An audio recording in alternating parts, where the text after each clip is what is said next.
Hello students, now today I teach you about climate. What is climate? Climate means long term average weather conditions of a particular place. किसी भी particular place की जो है weather conditions है उनका average. देखो पीछे आपने वेदर किया, वेदर क्या होता है? Short term atmospheric conditions. Atmosphere कैसा एटमॉस्फेयर तो उसकी कंडीशन सडनली चेंज होती रहती हैं, तो वेदर तो सडनली चेंज होता है बट क्लाइमेट सडनली चेंज नहीं होता। वेदर जो है हम देखते हैं किसी सिटी टाउन का, स्मॉल एरिया का जैसे स्टेट का, और बात करते हैं क्लाइमेट की बड़े एरिया पर, कॉन्टिनेंट हो गया, कंट्री हो गई। Okay, climate means long term average weather conditions of a particular place. ये क्लाइमेट सडनली चेंज नहीं होता, इसमें क्या होता है, लंबा रिकॉर्ड होता है वेदर कंडीशंस का, जैसे आज का वेदर, कल का वेदर, पूरे मंथ का वेदर, मंथ से बड़ा क्या हो गया ईयर का वेदर, तो कुछ ईयर्स का वेदर, उस सब का एवरेज अगर निकाल लें तो अब आइडिया मिल जाएगा ना कि कोई भी कंट्री है जैसे, तो वहां का क्लाइमेट कैसा है, वहां की जलवायु कैसे, हॉट है या कोल्ड है। इंडिया में ज्यादातर कैसा रहता है क्लाइमेट, हॉट होता है, ह्यूमिड भी होता है। ओके, कुछ प्लेसेस का थोड़ा वेरी भी करता है। तो क्लाइमेट क्या है, long term average weather conditions of a particular place. किसी भी जगह की क्या है, एवरेज वेदर कंडीशंस, जो वेदर कंडीशंस होते हैं उनका एवरेज। वेदर छोटे स्केल पे था, क्लाइमेट अब थोड़ा लेवल अप कर दिया। जो वेदर कंडीशंस थी, जो एटमोस्फेयर की कंडीशंस थी, वो लंबे समय तक की कैलकुलेट कर ली, उनका क्या निकाल लिया, एवरेज। वेदर में तो हम कह रहे हैं आज का वेदर कैसा रहा, ह्यूमिडिटी क्या थी, विंड स्पीड क्या है, रेनफॉल क्या है। और क्लाइमेट में हम बात कर रहे हैं पूरे through out the year temperature कैसा रहा, ह्यूमिडिटी कैसी रही। क्लियर हुआ बेटा? ये हो गया लॉन्ग टर्म के लिए। क्लाइमेट है लॉन्ग टर्म के लिए और वेदर था शॉर्ट टर्म के लिए, कम टाइम के लिए। वो वेदर शॉर्ट प्लेस के लिए था और ये बड़े प्लेस के लिए। वेदर सडनली चेंज हो जाता है, क्लाइमेट सडनली चेंज नहीं होता। अब हम कहें अंटार्कटिका है, वहाँ क्या है, बहुत ठंड पड़ती है, तो वहां का क्लाइमेट कैसा है, कोल्ड है, वो सडनली वार्म नहीं हो सकता। ओके बेटा, climate and factors affecting climate. कुछ फैक्टर हैं जो क्लाइमेट पे इफेक्ट डालते हैं। फैक्टर्स अफेक्टिंग क्लाइमेट आर, कौन कौन से फैक्टर्स हैं जो क्लाइमेट पर इफेक्ट डालते हैं? डिस्टेंस फ्रॉम सी और ओशियन। सी या ओशियन से, ये कोई सी या ओशियन है, उससे कितना डिस्टेंस है, डिस्टेंस फ्रॉम सी और ओशियन। बेटा सी और ओशियन क्या हो गई, वाटर बॉडीज। सी है या फिर ओशियन है, वाटर बॉडीज। वाटर बॉडीज जहां होंगी वहां ऊपर की एयर कैसी होगी, ह्यूमिड। एयर में क्या होगी, नमी। यहाँ एयर जो होगी, एयर में क्या होगी, नमी। एयर में वाटर होगा, वाटर होगा तो ऊपर जाकर क्या होगा, कंडेंस हो जाएगा, क्लाउड बनेंगे, रेनफॉल होगा। तो यहाँ से जो चलने वाली हवा है, विंड है, उसमें क्या होगा, मॉइस्चर, और वो जहां जाएगी कहीं ना कहीं तो क्या करेगी, उस वाटर को रिलीज कर देगी, रेनफॉल हो जाएगा उस पर्टिकुलर प्लेस पर। तो कोस्टल एरियाज के आसपास का मौसम कैसा रहता है, ठंडा, सुहावना, अच्छा होता है। क्लाइमेट कैसा होता है, अगर बात करें कोस्टल एरियाज का, अच्छा रहता है। अब ये देखो इंडिया की ही हम अगर बात करें,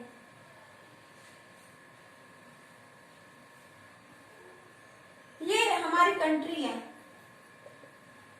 और ये क्या है, कोस्टल एरियाज। तो जो कोस्टल एरियाज हैं आसपास क्या हो गए, ओशियन। तो यहाँ मौसम कैसा रहेगा, ठंडा, यहाँ बारिश होती रहती है, अच्छा मौसम रहता है कोस्टल एरियाज में। यहाँ से चलने वाली हवा भी कहलाती है रेनफॉल लाती है। लेकिन आगे चलते चलते तो वो मॉइस्चर खत्म हो जाएगा। तो इनलैंड एरियाज, इससे दूर जो डिस्टेंस बढ़ेगा तो रेनफॉल कम होगा या बहुत बहुत कम होगा, हम कह सकते हैं नहीं होगा यहाँ की वजह से। तो सी और ओशंस के आसपास तो खूब रेनफॉल होता है, लेकिन जैसे जैसे सी ओशन से डिस्टेंस बढ़ेगा, दूर होते जाएंगे, इनलैंड एरियाज, अंदर के एरियाज में आते जाएंगे, तो क्या होगा, रेनफॉल यहाँ की वजह से, डिस्टेंस ज्यादा होने की वजह से कम होगा। रेनफॉल तो होगा, यहाँ से आने वाली जो एयर है वो भी रेनफॉल लाती है, यहाँ से आने वाली भी। ओके, लेकिन बात करें ओशियन और सी, इनसे अगर डिस्टेंस बढ़ेगा तो डिस्टेंस बढ़ने की वजह से क्या होगा, रेनफॉल कम होता चला जाएगा। तो डिस्टेंस अगर ज्यादा है इनसे तो रेनफॉल कम, और अगर इनके आसपास है तो रेनफॉल होगा ज्यादा। तो क्लाइमेट पर इफेक्ट डालता है। बारिश होगी, अच्छा सुहावना मौसम होगा तो टेम्परेचर भी डाउन चला जाएगा, टेम्परेचर भी लो होगा, मौसम क्लाइमेट कैसा होगा, जलवायु कैसी होगी, कोल्ड रहेगी, अच्छी होगी जलवायु। ओके, सेकंड है माउंटेन्स, या फिर कह सकते हैं एल्टीट्यूड, हाइट। माउंटेन्स, ये क्या है, माउंटेन्स। बात करते हैं माउंटेन्स की। बेटा माउंटेन्स हाइट पर होते हैं, सी और ओशियन ये कहाँ है, सरफेस, सरफेस के अंदर भी है ना, सरफेस और सरफेस के अंदर। जैसे जैसे सरफेस से ऊपर उठेंगे, मैंने आपको बताया था एयर क्या होती जाएगी, लाइट। यहाँ अर्थ की सरफेस, अर्थ की सरफेस पर मैंने आपको बताया था, अर्थ की सरफेस पर क्या होती है, ग्रेविटी। ग्रेविटी लगाती है, मतलब अर्थ की सरफेस पर कोई भी ऑब्जेक्ट अर्थ क्या लगाएगी, उस पर फोर्स ऑफ ग्रेविटी से अपनी ओर क्या करेगी, खींचेगी। तो एयर को भी खींचेगी। तो मोस्टली 99% गैसेस ट्रोपोस्फेयर में मिल जाती हैं, फर्स्ट लेयर में ही एटमॉस्फेयर की। लेकिन धीरे धीरे ऊपर जाओगे तो एयर हो तो भी, लेकिन थिन होती चली जाएगी। एयर कैसे हो जाएगी, थिन। और आपको पता है एयर में होती है कार्बन डाइऑक्साइड। एयर में एक गैस है कार्बन डाइऑक्साइड, जो क्या करते हैं, हीट को एब्जॉर्ब करती है। कार्बन डाइऑक्साइड क्या करते हैं, हीट को एब्जॉर्ब करती है। ये सन है, सन की हीट को एब्जॉर्ब कर लेते एयर में जो कार्बन डाइऑक्साइड है। तो ये जो कार्बन डाइऑक्साइड एयर के अंदर है, ये हीट एब्जॉर्ब करेगी। तो नीचे ये कार्बन डाइऑक्साइड ज्यादा है और ऊपर जाते जाते कम होती चली जाएगी। ऊपर जाते जाते एयर पतली होती जाएगी, डिस्टेंस अर्थ से बढ़ता चला जाएगा। तो यहाँ हीट ज्यादा, क्योंकि कार्बन डाइऑक्साइड ज्यादा, धीरे धीरे कार्बन डाइऑक्साइड कम, हीट कम, एयर हल्की। जितना आप अर्थ से ऊपर चले जाओगे, जितना अर्थ की सरफेस से ऊपर उठते चले जाओगे, उतना ही ज्यादा क्या होगा, गर्मी कम हो जाएगी, हीट कम हो जाएगी, कोल्डनेस होगी, ठंडक बढ़ेगी। आपने देखा होगा स्पेशली शिमला, मनाली, मसूरी, ये क्या होता है, जो माउंटेन्स है इनकी पीक पर क्या होती है, आइस, स्नो। स्नो ज्यादा वर्ड अच्छा रहेगा, स्नो, बर्फ जमा हो जाती है ना। क्यों, वहां पर टेम्परेचर क्या होता है, कम होता है, लो टेम्परेचर होता है। क्यों, कार्बन डाइऑक्साइड एयर में बहुत बहुत कम है, वहीं तो हीट को एब्जॉर्ब करते हैं। तो एयर कम हो जाएगी तो हीट को कौन एब्जॉर्ब करेगा। तो जितना ज्यादा अर्थ की सरफेस से डिस्टेंस बढ़ेगा, जितना ज्यादा हम अर्थ की सरफेस से दूर हो जाएंगे, माउंटेन्स पर आ जाएंगे। ये अर्थ की सरफेस है, इससे दूर ऊपर माउंटेन, जितना जितना ऊंचे ऊंचे पीक पे आ गए, उतनी ज्यादा एयर कम, उतनी ज्यादा ठंडक, टेम्परेचर कम होता चला जाएगा। तो माउंटेन्स क्लाइमेट पर इफेक्ट डालते हैं। क्लाइमेट कैसा होता है, इनकी वजह से ठंडा। और एयर आ रही है, ये माउंटेन है, एयर, एयर में क्या है, एयर दिखाई नहीं देती, आपको समझाने के लिए बता रही हूँ। एयर में क्या होता है, मॉइस्चर। तो ये जो एयर में मॉइस्चर है, एयर आ रही है, वो माउंटेन से टकराएगी तो वो मॉइस्चर कहाँ जाएगा टकराने पर। आप आ रहे थे हाथ में प्लेट लिए, किसी से टक्कर हो गई तो प्लेट नीचे गिरी, हो जाता है ना ऐसा। तो ऐसे एयर आई, एयर में मॉइस्चर आया, माउंटेन से टकराई तो मॉइस्चर नीचे, रेनफॉल हो गया। क्या हो जाएगा, रेनफॉल। तो माउंटेन्स की वजह से क्या होता है, रेनफॉल। वेदर, क्लाइमेट की बात करें तो क्लाइमेट कैसा रहेगा, कोल्ड रहेगा, ह्यूमिड रहेगा, अच्छा रहेगा। ओके, तो माउंटेन्स है डिस्टेंस फ्रॉम सी। नेक्स्ट है direction of prevailing wind.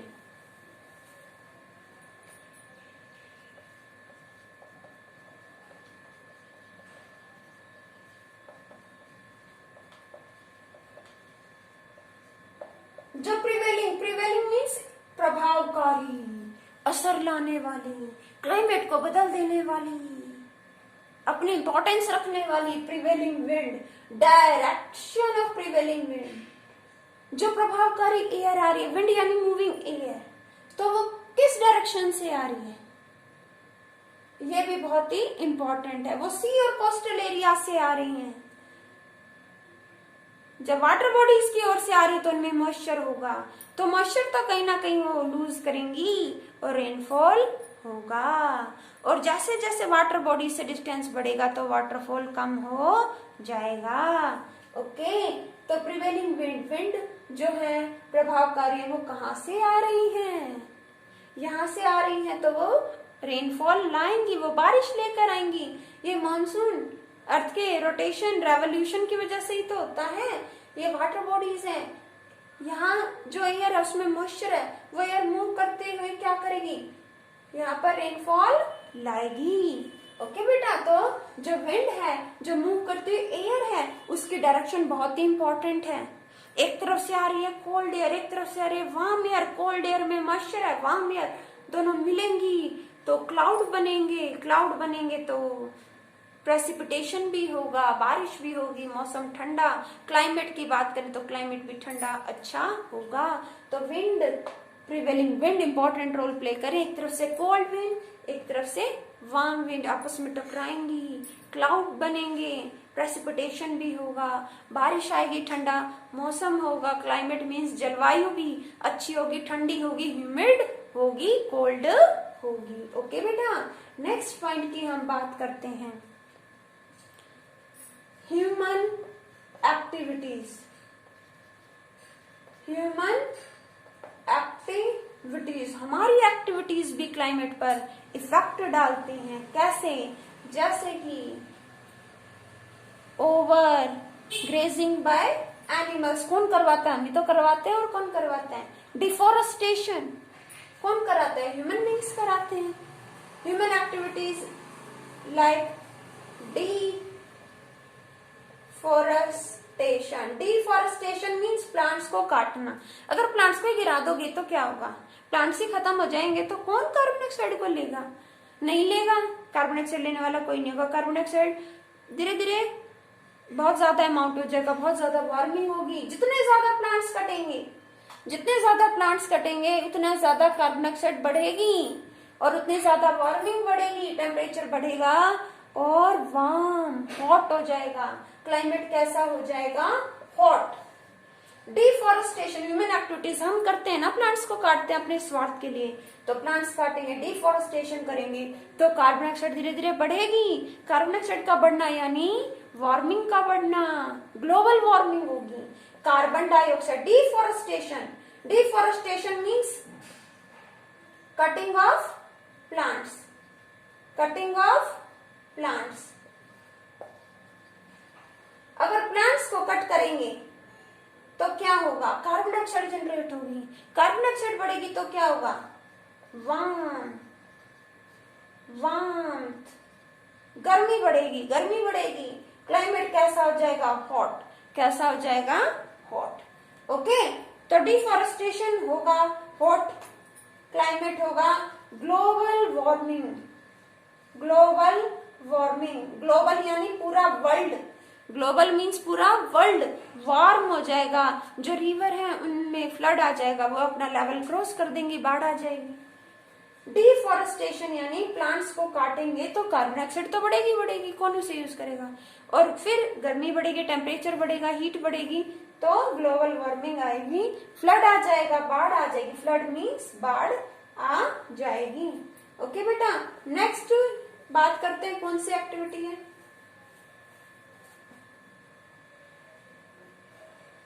Human activities में ही हम अगर बात करते हैं इंडस्ट्रियलाइजेशन,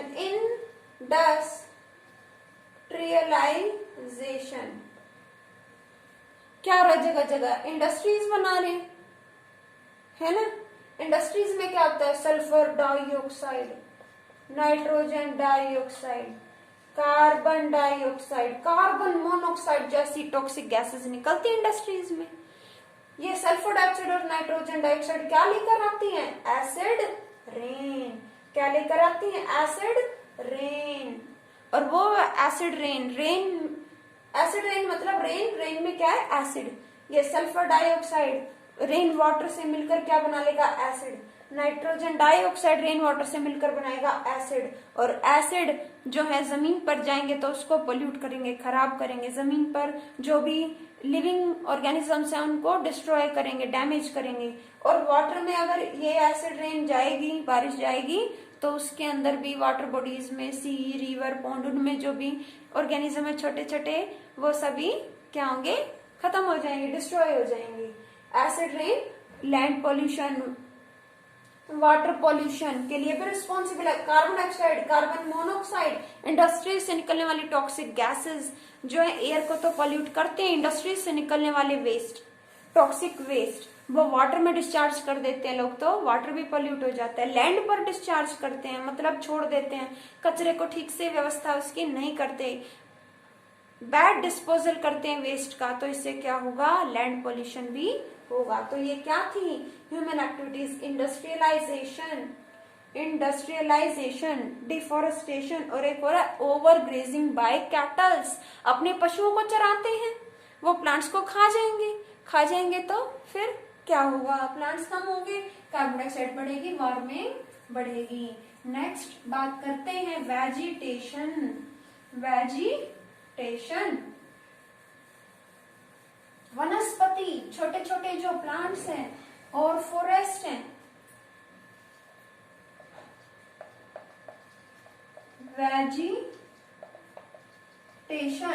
वेजिटेशन वनस्पतियां, छोटे छोटे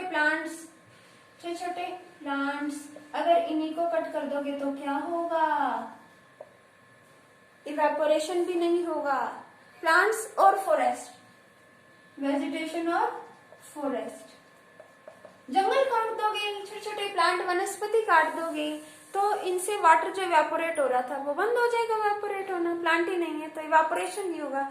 वाटर इवेपोरेट होने को नहीं है, तो फिर जब वाटर ऊपर ही नहीं जा रहा तो कंडेंस नहीं होगा, क्लाउड नहीं बनाएगा। क्लाउड नहीं बनेंगे तो रेनफॉल कहाँ से होगा, रेनफॉल नहीं होगा तो टेम्परेचर तो ज्यादा होगा ही होगा। तो all of these factors affect climate of a place. Okay, climate जो है एवरेज वेदर कंडीशंस होती हैं, और ये सडनली चेंज भी नहीं होता क्लाइमेट, और बड़े एरिया पर जो है हम इसको डिस्कस करते हैं। ओके, क्लाइमेट पर इफेक्ट कौन कौन डाल रहे हैं, डिस्टेंस फ्रॉम सी और ocean, direction of prevailing winds, mountains, human activities, vegetation and forests. एक और इम्पोर्टेंट फैक्टर है ocean current. Ocean current means वो करंट नहीं, electricity. Current, ocean current means जो ओशियन के अंदर फ्लो है, ये ओशियन है।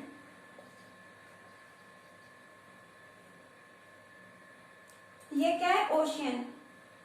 ओशियन करंट, यहाँ सन है, तो सन की हीट जो वाटर यहाँ पर उसको ज्यादा मिल रही है, वो गर्म हो जाएगा, गर्म होकर वो मूव करेगा हाई ऐसे, और जहां यहाँ कोल्ड वाटर है वो इधर आने लगेगा, क्योंकि जब यहाँ से वाटर इधर मूव करेगा तो यहाँ स्पेस रह जाएगा, तो जहां स्पेस होगा वहां से कोल्ड वाटर यहाँ आ जाएगा। देखो ये सन है, वाटर एकदम से तो ऐसा नहीं, सन हीट मिलते ही पूरा वाटर गर्म हो गया, टाइम लगता है ना।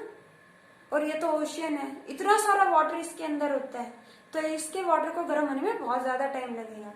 तो मान लो सन की हीट मिलती गई, यहाँ का वाटर जो हॉट हो गया, हॉट होने के बाद वाटर यहाँ से मूव करने लगेगा, वाटर के पार्टिकल्स मूव करने लगेंगे, तो यहाँ जो वाटर पार्टिकल्स हैं वो क्या करेंगे, इधर मूव करने लगेंगे। और अर्थ तो रोटेट करती रहती है, तो रोटेशन होती रहती है, तो ये सब पोजीशन बदलती रहती है। जो पोर्शन कहने का मतलब है सन के सामने होगा तो वहां जो वाटर वो गर्म हो जाएगा, गर्म होगा तो वो दूसरे प्लेसेस की ओर मूव करने लगे, गर्म से ठंडे की ओर मूव करने लगे। होता है ना, कोई भी चीज आपने कंडक्शन, कन्वेक्शन, रेडिएशन चैप्टर में पढ़ा, हॉट से कोल्ड की ओर क्या करती है, मूव करती है। ओशन करंट मतलब ओशियन के अंदर वाटर का मूवमेंट होता है। हॉट वाटर जो है कोल्ड रीजन, कोल्ड जगह की ओर मूव करने की कोशिश करता है। ऐसे ही है, जहां वाटर गर्म हो गया उसके ऊपर की एयर भी क्या होगी, हॉट। एयर कैसी होगी, हॉट। तो वो हॉट एयर लाइट हो जाएगी, ऊपर उठेगी और वो भी कोल्ड रीजन की ओर जाने की कोशिश करते हैं, कोल्ड रीजन की ओर जाते हैं। और जहां पर सन की लाइट नहीं पड़ रही, जहां वाटर हॉट नहीं है, वहां की एयर कैसी होगी, कोल्ड। ऑब्वियसली जहां सन की हीट है तो एयर उस हीट को एब्जॉर्ब करके क्या हो जाएगी, हॉट। सन की वजह से ओशन में जिस पार्ट का वाटर गर्म हो रहा है, सन की वजह से ये पार्ट गर्म हो रहे हैं, यहाँ वाटर गर्म हो रहा है तो इसके ऊपर की एयर भी गर्म हो रही है। यहाँ वाटर गर्म नहीं हो रहा तो इसके ऊपर की एयर भी गर्म नहीं होगी। ओके, क्लियर है बेटा। ओशन करंट का मतलब है अंदर वाटर का मूवमेंट हो रहा है, हॉट वाटर जो है कोल्ड रीजन की ओर जाने की कोशिश कर रहे हैं, फिर यहाँ का वाटर यहाँ रहता है, रोटेशन चलता रहता है। जैसे बकेट में आपने पढ़ा कन्वेक्शन प्रोसेस है, वाटर है, गर्म, ये गर्म हुआ ऊपर आ गया, गर्म हुआ ऊपर आ गया, ठीक है।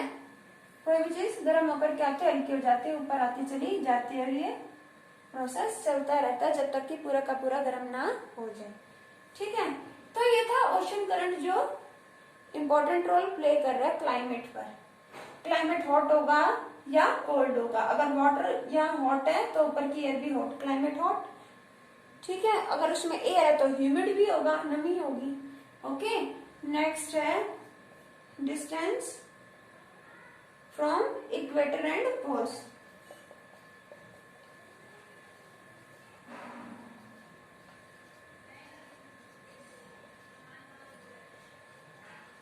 अब हमारी अर्थ की ही बात करें, हमारी अर्थ कैसी है, इलिप्टिकल है, दिखा देते हैं बुक्स में ऐसे, स्फेरिकल नहीं है, इलिप्टिकल है।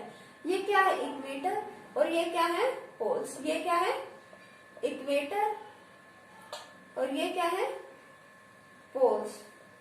साइंस में भी किया था आपने, north pole and south pole.